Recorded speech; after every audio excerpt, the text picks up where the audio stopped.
waiting room, frightened and all alone. Watched the clock tick down, knowing that her baby would soon be gone. Her head slung low, so embarrassed. She was 13 years old. She felt a kick inside as a reminder of a life she couldn't show. Then she heard a voice inside saying, "Run away. It was a mistake, but don't throw your child away." Then she fell into a light sleep, had a dream about a little girl. There was a birthday cake and 3 candles. She was living in another world. She saw the little girl become a woman, living in a happy home. Then she was suddenly awakened by a voice that called her name. They said, "Don't worry, you'll be fine. You're still young, we see this all the time." She laid flat on the table. She asked, "Please, can I talk to someone?" But a headstrong woman with a blank stare said, "We've got to get this done." Then she cried out loud, "Please help me. I've got to get to a phone. I need to call my mama to help me find my baby a home." They said, "Don't worry, you'll be fine. You're still young, we see this all the time."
I'm adopted, and my biological mother was 17, and so was my biological father.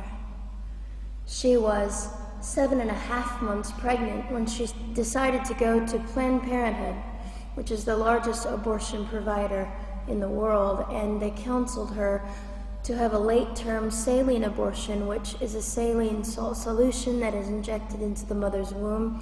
The baby gulps that solution, it burns the baby inside and out, and then she is to deliver a dead baby within 24 hours. And to everyone's great shock and surprise, I didn't arrive dead but alive on April the 6th, 1977 in a Los Angeles County abortion clinic. What's fantastic about this, about the perfect timing of my arrival, is that the abortionist was not on duty yet.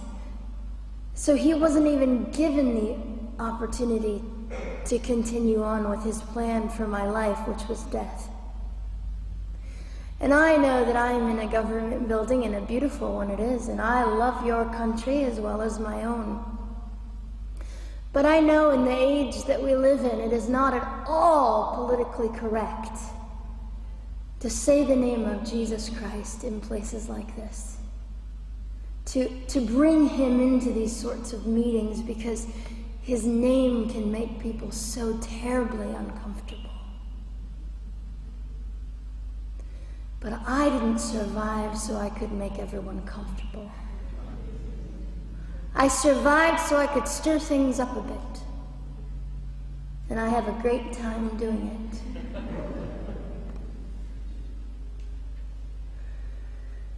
And so I was delivered alive, as I've already said, after 18 hours. I should be blind, I should be burned, I should be dead. And yet I'm not.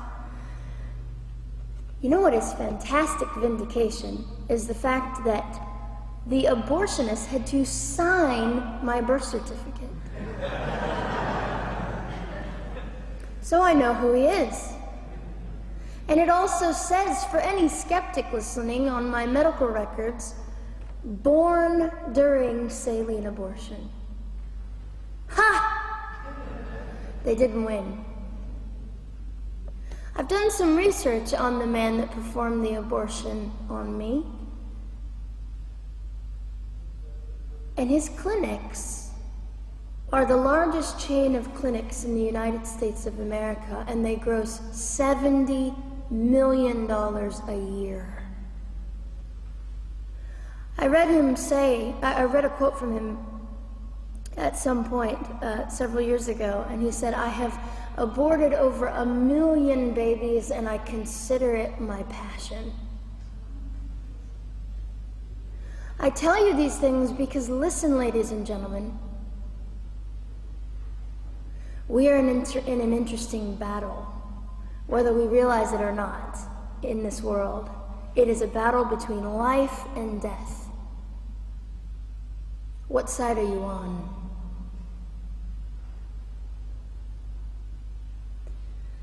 So a nurse called an ambulance and had me transferred to a hospital, which is absolutely miraculous. Generally, the practice at the time, and up until 2002, was, in my country, was to end the life of an abortion survivor by strangulation, suffocation, leaving the baby there to die, or throwing the baby away.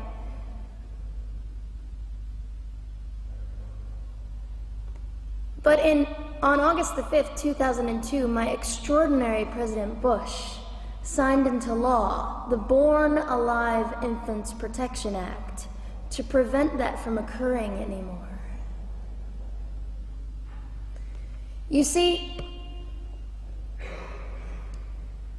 we're playing for keeps. We're playing for, I'm hoping to be hated by the time that I die so that I can feel God about me and understand what it was to be hated. He was hated. Christ was hated. And not that I look forward to being hated, but I know along my journey, I know I'm already hated because I declare life.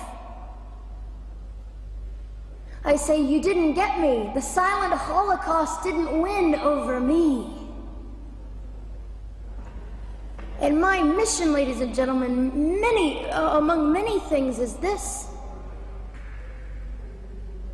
to infuse humanity into a debate that we have just compartmentalized and set on a shelf and said it is an issue. We have removed our emotions. We are becoming harder.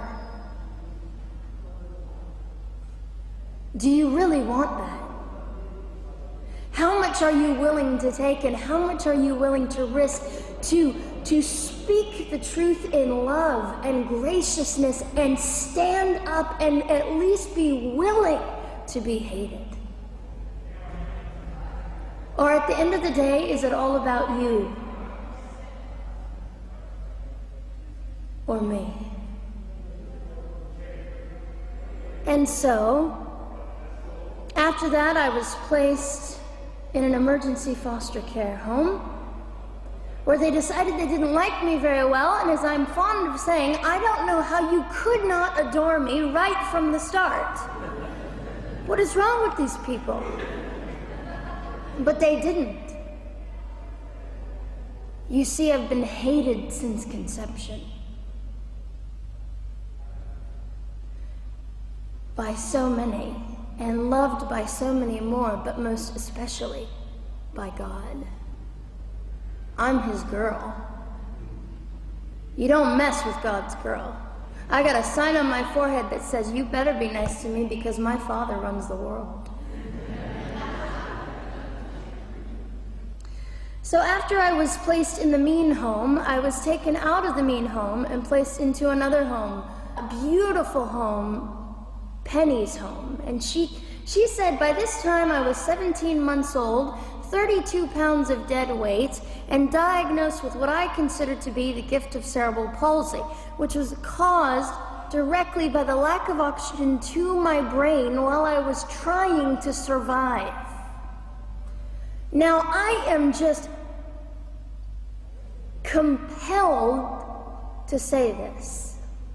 If abortion is merely about women's rights, ladies and gentlemen, then what were mine? There was not a radical feminist standing up and yelling about how my rights were being violated that day. In fact, my life was being snuffed out in the name of women's rights. And ladies and gentlemen, I would not have cerebral palsy had I not survived all of this. So when I hear the appalling, disgusting argument that we should have abortions because the child just might be disabled, oh, the horror that fills my heart. Ladies and gentlemen, there are things that you will only be able to learn by the weakest among us.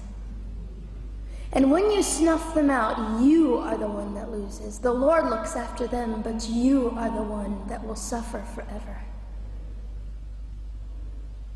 And what arrogance, what absolute arrogance, and it has been an argument for so long in this human place that we live, that the stronger should dominate the weaker, should determine who lives or dies.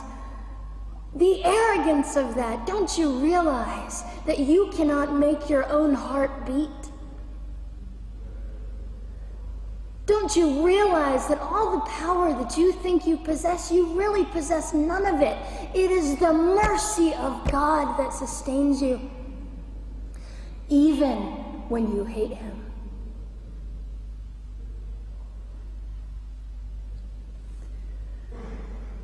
So they looked at my dear Penny and they said, Gianna will never be anything, which is always encouraging.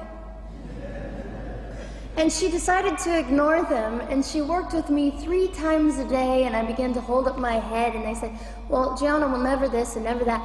Long story shorter, I was walking by the age of 3.5 with a walker and leg braces, and I stand up here today with a mild little limp and without a walker and leg braces.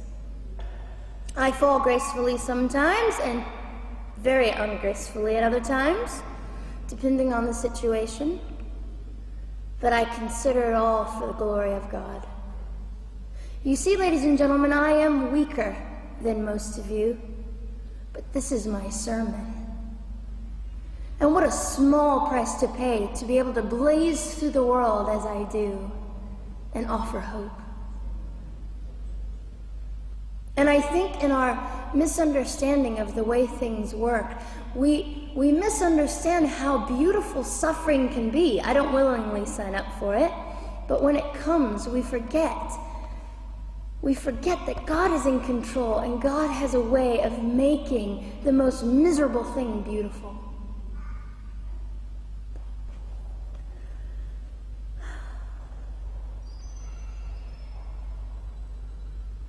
I have met my biological mother. I have forgiven my biological mother. I am a Christian.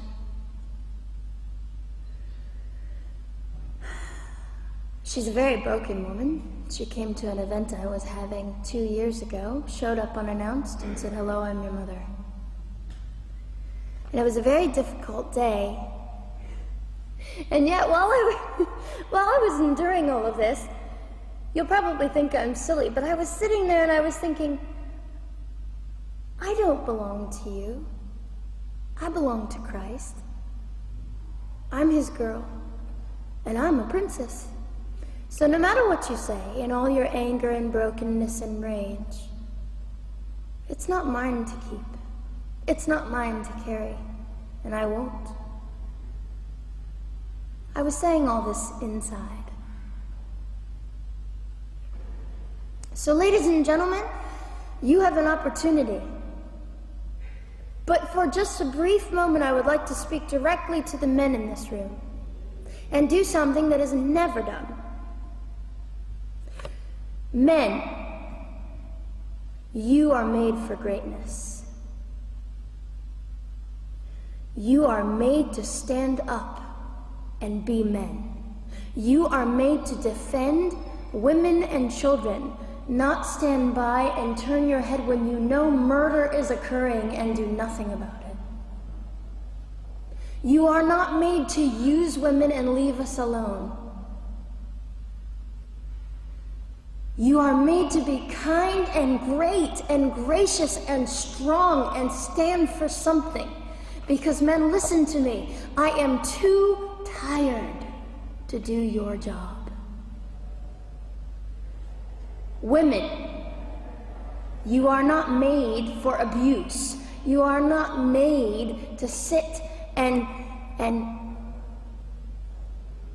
not know your worth and your value. You are made to be fought for forever. So now is your moment. What sort of people are you going to be? I trust incredible. I trust, men, you will rise to the occasion. To the politicians listening, particularly to the men, I would say this: you are made for greatness, set your politics aside. You are made to defend what is right and good. This fiery young girl will stand here and say, now's your moment. What sort of man do you want to be? A man obsessed with your own glory, or a man obsessed with the glory of God?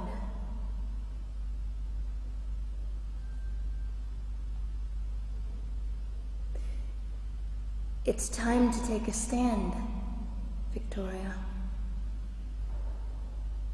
This is your hour. God will assist you. God will be with you. You have the opportunity to glorify and honor God in 2008.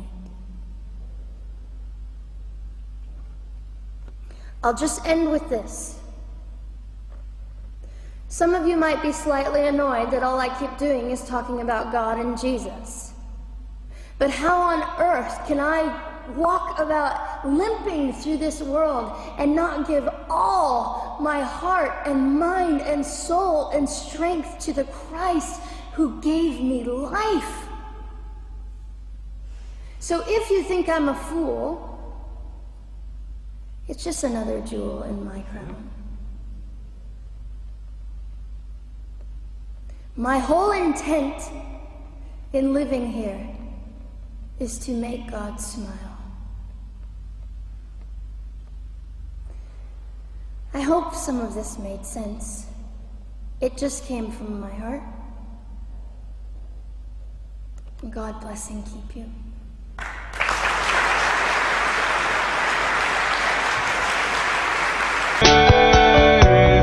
Sunt un grăunte de nisip, n-am niciun nume. N-am putut și asta era vina mea cea mare. N-am niciun nume.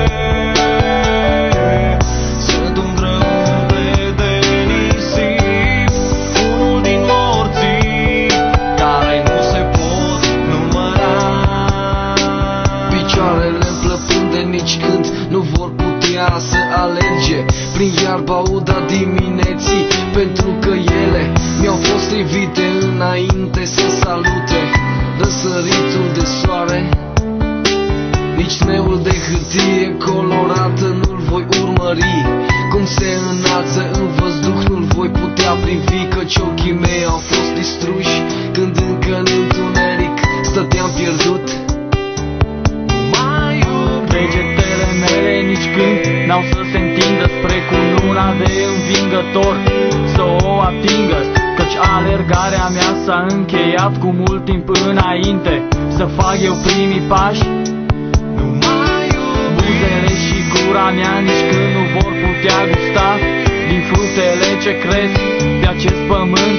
Căci tu nu m-ai iubit, știai că-i un păcat, dar totuși ca pe un fruct nedorit m-ai aruncat. N-am niciun nume, sunt un grăunte de nisip. N-am niciun nume, N-am fost iubit și asta era vina mea cea mare. n-am niciun nume, sunt un grăunte de nisip. Unul din morții care nu se pot număra. Înălțimea mea nu va putea fi niciodată pe peretele casei mele măsurată, căci creșterea mea a fost oprită când nimeni încă nu mă văzuse. Nu voi sta niciodată pe un deal cu primăverii mângâindu-mi părul fața. Nu voi păși pe tărâmurile vieții și nu voi cunoaște bătaia valurilor timpului. Nu voi fi purtat în brațe, nu voi auzi te iubesc, nu voi putea plânge și nici când râde, pentru că eram pe drum, dar eram neiubit. De aceea mama, Dacă poți spune m-a așa, părăsit, fata care m-a făcut cenușă plutește încă roșie pe marea veșniciei. Roșie ca sângele meu strigând la Dumnezeu, care sunt sigur că va auzi glasul meu.